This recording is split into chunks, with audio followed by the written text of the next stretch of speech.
Hi, this is part 2 of the quiz 5154 review.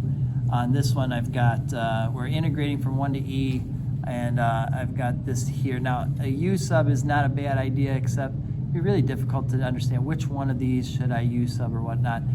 With such a simple little denominator, this is a good idea to just go ahead and divide through by that. So I get x to the third divided by x to the fourth, that's 1 over x, minus x to the fourth over x to the fourth, which is 1.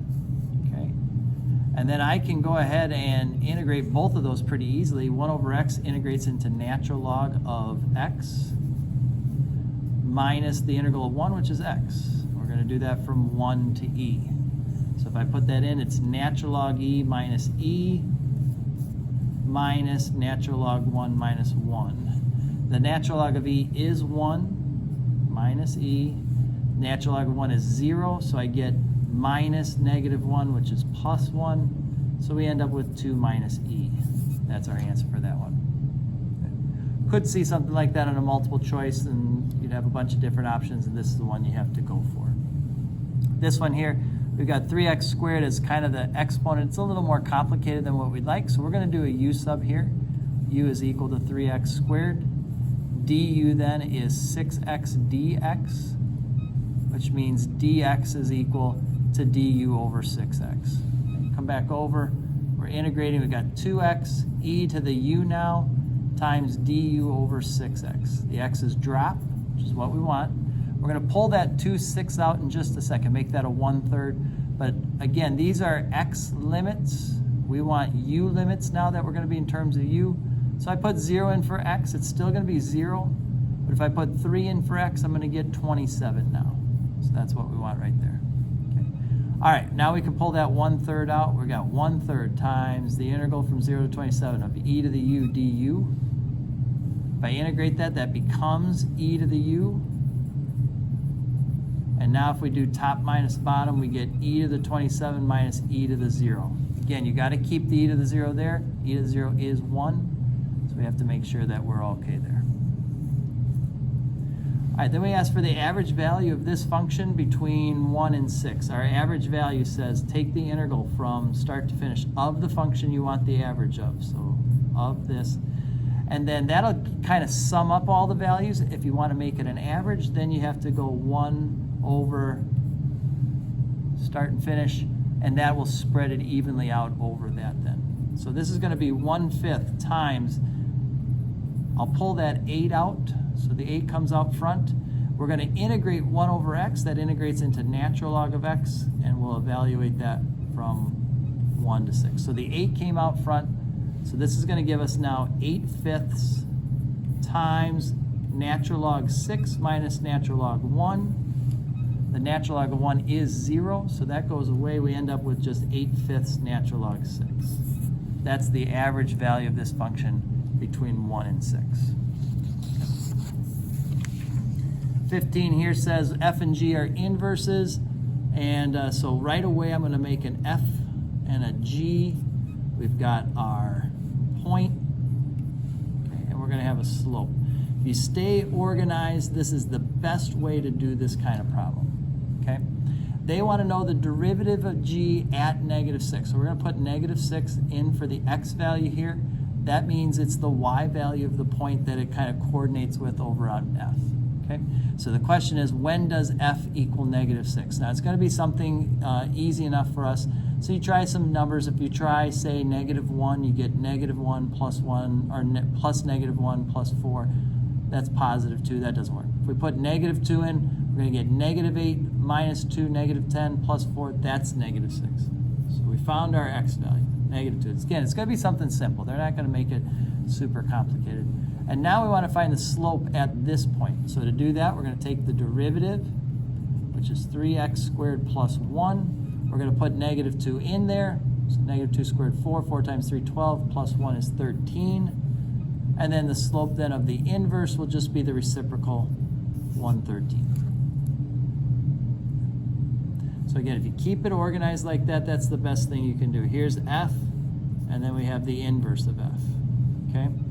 And so they want to know what's going on for the inverse at when x is 10. So that's the x value for the inverse. That means it's the y value for our function. So now we look, when does this function equal 10? Right there, when x equals 5.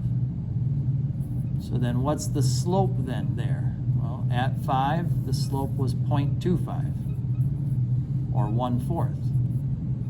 So what's our slope? The reciprocal, which would be 4. Keep yourself organized, put that x value in for here. It's the y value of this. When did this equal that? Gives us our x value here. What's the slope at that x value? Boom, take the reciprocal and we're all good. Then the last one here says we've got a rate that a baseball card or football card is changing, okay?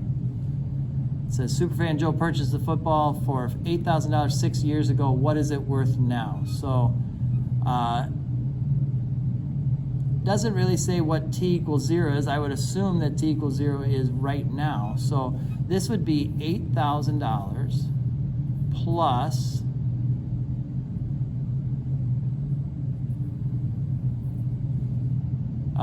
the integral from -6 to 0. So this was the value -6 years ago, and we want the value today. Okay. Now that was a little tricky. They didn't quite explain that as well. So if you have 0 to 6, I wouldn't get too panicked. The AP will do a little bit better job than I did here of explaining this. But if we go $8,000 value 6 years ago plus this should give us the new rate. So we take our calculator, put the equation in for y1. All right, we're going to come here and go $8,000 plus math 9 -6 years ago to today, alpha trace y1 dx. And the new value would be $37,073.10 according to this. Okay.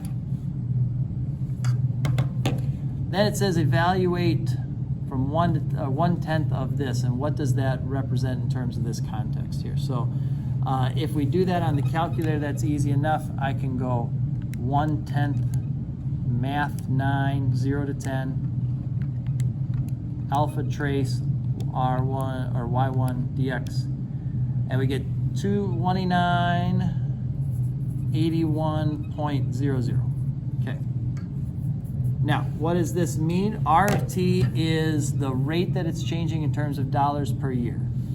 So if I integrate R of t from 0 to 10, that's how much money the card went up in value in 10 years. And if we divide by 10, then that's the average rate that it was increasing per year. So this is going to be dollars per year, and this is the average rate of increase for the card